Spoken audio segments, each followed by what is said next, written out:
नमस्कार साथियों। ठंड शायद विलंब से चल रही है और बहुत धीमी गति से ठंड आ रही है, लेकिन राजनीतिक गर्मी बड़ी तेजी से बढ़ रही है।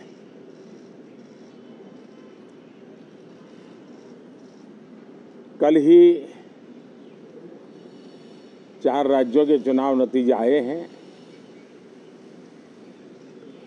बहुत ही उत्साहवर्धक परिणाम है। ये उनके लिए उत्साहवर्धक है जो देश के सामान्य मानवी के कल्याण के लिए कमिटेड है, जो देश के उज्जवल भविष्य के लिए समर्पित है,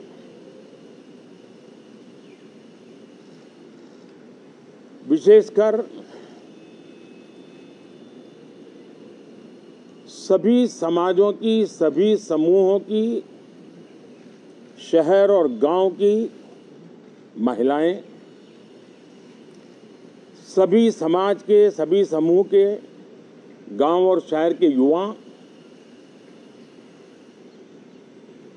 हर समुदाय के, समाज के किसान और मेरे देश के गरीब, ये 4 ऐसी महत्वपूर्ण जातियां हैं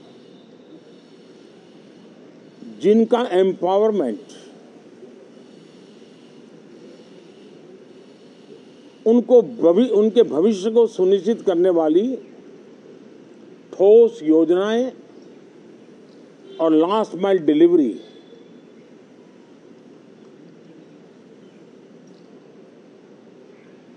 इन उसूलों को लेकर के जो चलते हैं उन्हें भरपूर समर्थन मिलता है। और जब गुड गवर्नेंस होता है, पूर्णतया जनहित के लिए समर्पण होता है,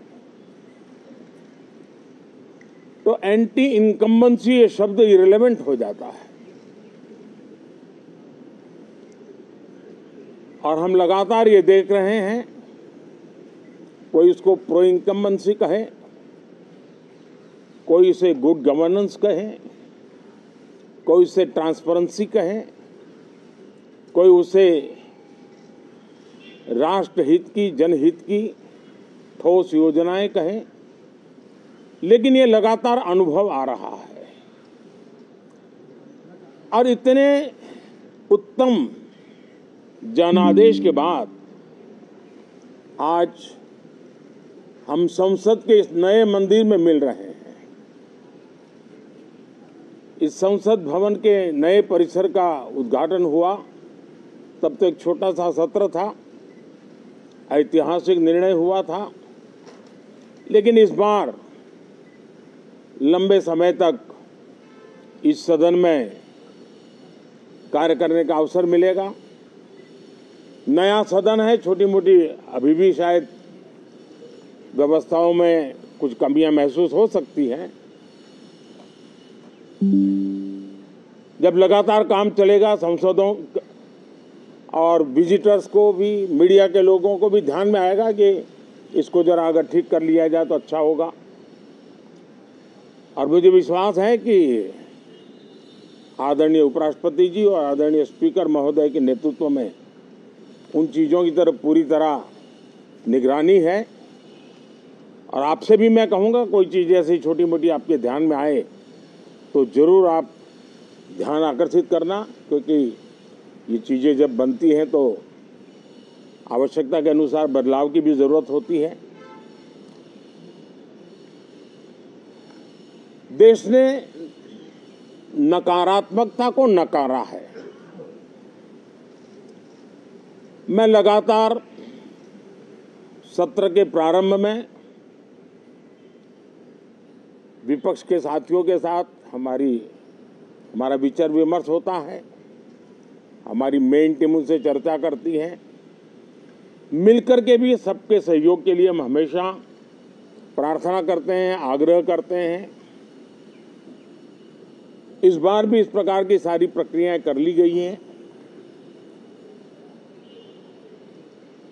और आपके माध्यम से भी मैं सार्वजनिक रूप से हमेशा हमारे सभी सांसदों से आग्रह करता हूं,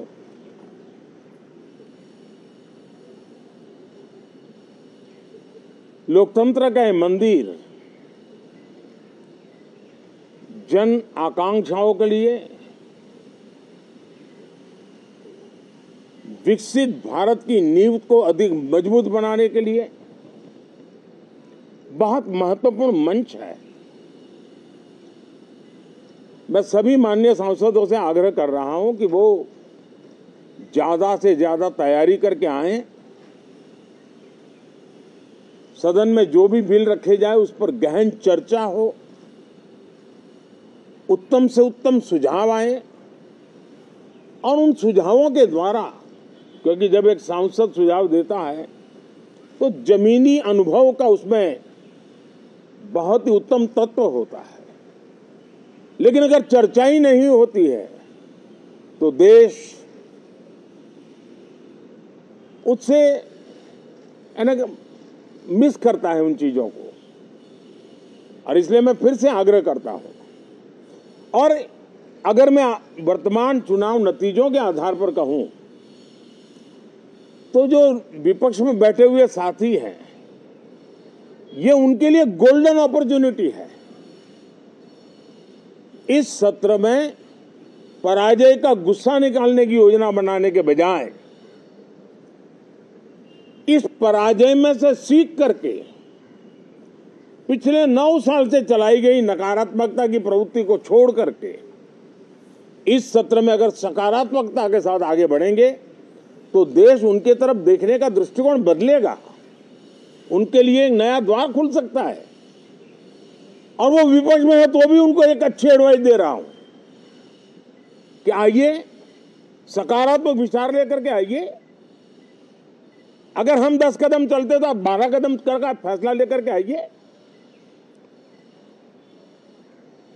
हर किसी का भविष्य उज्जवल है, निराश होने की जरूरत नहीं है, लेकिन कृपा करके बाहर के पराजय का गुस्सा सदन में मत उतारना। हताशा, निराशा होगी, आपके साथियों को आपका दम दिखाने के लिए कुछ न कुछ करना भी पड़ेगा, लेकिन कम से कम लोकतंत्र के इस मंदिर को वो मंच मत बनाइए। और अभी भी मैं कहता हूं, मैं मेरे लंबे अनुभव के आधार पर कहता हूं कि थोड़ा सा अपना रुख बदलिए, विरोध के विरोध का तरीका छोड़िए, देश हित में सकारात्मक चीजों का साथ दीजिए, अच्छी उसमें जो कमियां हो उसकी डिबेट कीजिए। आप देखिए, देश के मन में आज जो ऐसी कुछ बातों पर नफरत पैदा हो रही है, हो सकता है वो मोहब्बत में बदल जाए, तो मौका है, ये मौका जाने मत दीजिए। और इसलिए हर बार मैं करबद्ध प्रार्थना करता रहा हूं कि सदन में सहयोग दीजिए। आज मैं राजनीतिक दृष्टिकोण से भी कहना चाहता हूं कि आपका भी भला इसमें है कि आप देश को सकारात्मकता का संदेश दें, आपकी छवि नफरत की और नकारात्मकता की बने, वो लोकतंत्र के लिए अच्छा नहीं है। लोकतंत्र में विपक्ष भी इतना ही महत्वपूर्ण है, उतना ही मूल्यवान है और उतना ही सामर्थ्यवान भी होना चाहिए। और लोकतंत्र की भलाई के लिए मैं फिर से एक बार अपनी ये भावना को प्रकट करता हूं। 2047 अब देश विकसित होने के लक्ष्य में लंबा इंतजार करना नहीं चाहता। समाज के हर वर्ग में यह भाव पैदा हुआ है कि बस आगे बढ़ना है। इस भावना को हमारे सभी माननीय सांसद आदर करते हुए सदन को उस मजबूती से आगे बढ़ाएं, यही मेरी उनसे प्रार्थना है।